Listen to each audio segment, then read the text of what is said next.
Selamat pagi Bapak Ibu Saudara-saudari yang dikasihi Kristus. Mari kita mengawali hari baru dengan mendengarkan firman Tuhan yang diambil dari Injil Matius pasal 22 ayat 1 sampai dengan 14. Tuhan bersamamu. Inilah Injil suci menurut Matius. Pada suatu ketika, Yesus berbicara kepada para imam kepala dan pemuka rakyat dengan memakai perumpamaan. Ia bersabda, "Hal kerajaan surga itu seumpama seorang raja yang mengadakan perjamuan nikah untuk anaknya. Ia menyuruh hamba-hambanya memanggil orang-orang yang telah diundang ke dalam perjamuan nikah itu, tetapi mereka tidak mau datang. Raja itu menyuruh pula hamba-hamba lain dengan pesan, 'Katakanlah kepada para undangan, hidanganku sudah kusediakan. Lembu-lembu jantan dan ternak piaraanku telah disembelih. Semuanya telah tersedia. Datanglah ke perjamuan nikah ini.' Tetapi para undangan itu tidak mengindahkannya. Ada yang pergi ke ladangnya, ada yang pergi mengurus usahanya, dan ada yang lain menangkap para hamba itu, menyiksa dan membunuhnya. Maka murkalah raja itu. Ia lalu menyuruh pasukannya ke sana untuk membinasakan pembunuh-pembunuh itu dan membakar kota mereka. Kemudian ia berkata kepada para hamba, 'Perjamuan nikah telah tersedia, tetapi yang diundang tidak layak untuk itu. Sebab itu, pergilah ke persimpangan-persimpangan jalan dan undanglah setiap orang yang kalian jumpai di sana ke perjamuan nikah ini.'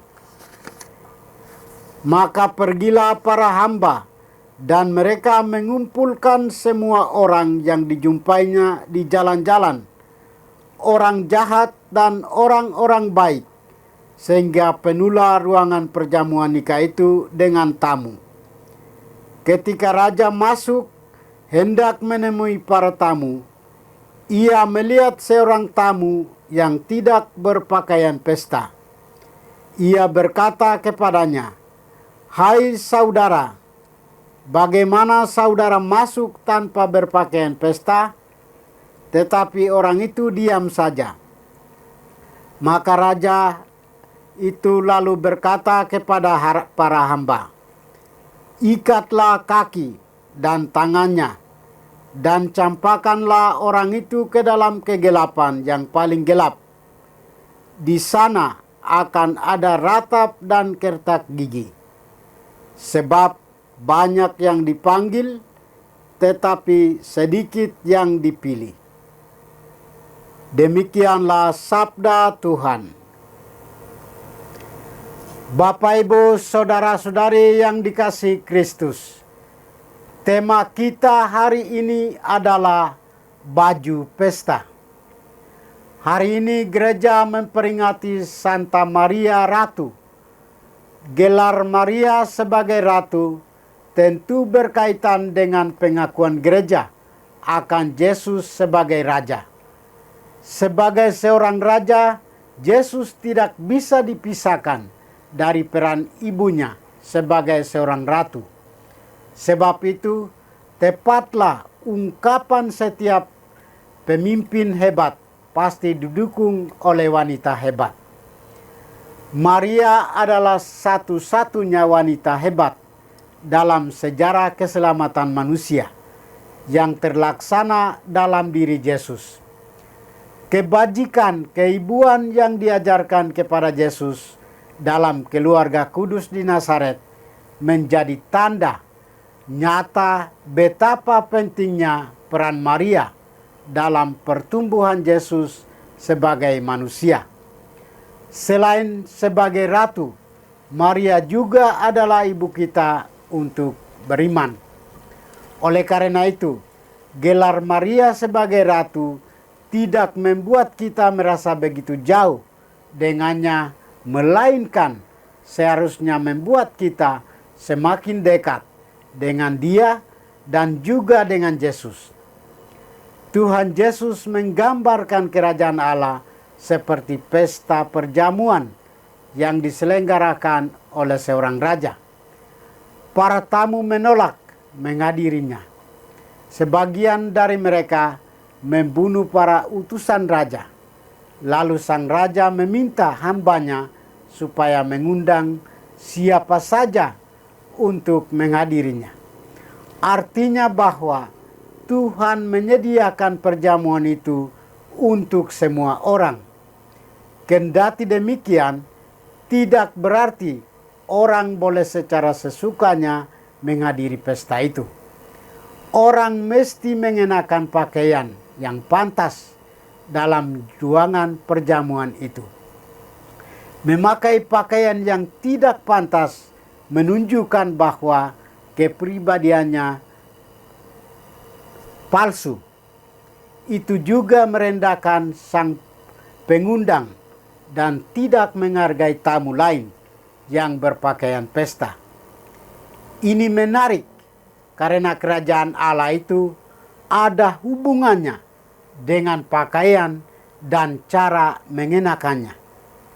Saudara-saudari terkasih, cerita tentang seorang tamu yang tidak memakai pakaian pesta sehingga dihukum oleh raja menjadi peringatan bahwa walaupun undangan ini gratis, bukan berarti kita bisa seenaknya saja. Mungkin sebagian dari kita ke gereja, berdoa, melayani, namun hati kita belum bersih dari dosa dan cinta diri. Ada beberapa hal yang dapat kita lakukan untuk mempersiapkan diri, berpakaian pantas, dan layak menerima tawaran keselamatan dari Tuhan. Pertama, kita perlu memprioritaskan hubungan dengan Tuhan dengan menyediakan waktu doa pribadi, membaca sabdanya setiap hari, menerima sakramen Ekaristi dan sakramen rekonsiliasi secara teratur. Kedua, membuat keputusan-keputusan sesuai sabda Tuhan, ajaran gereja, dan hati nurani yang baik. Ketiga, segera bertobat dan mohon ampun jika kita berbuat salah dan percaya bahwa Tuhan Maha Rahim mengampuni kita. Keempat, menjadikan Tuhan dan kehendaknya sebagai pusat dan tujuan hidup kita. Semoga dengan sepenuh hati kita menanggapi undangan Tuhan ini, sehingga kita pantas menerima anugerah kehidupan kekal. Tuhan memberkati kita. Marilah kita berdoa. Tuhan, pagi ini kembali kami naikkan syukur dan permohonan. Terima kasih sudah menjaga kami saat kami tidur maupun bangun. Terima kasih untuk udara sejuk dan segar pagi ini.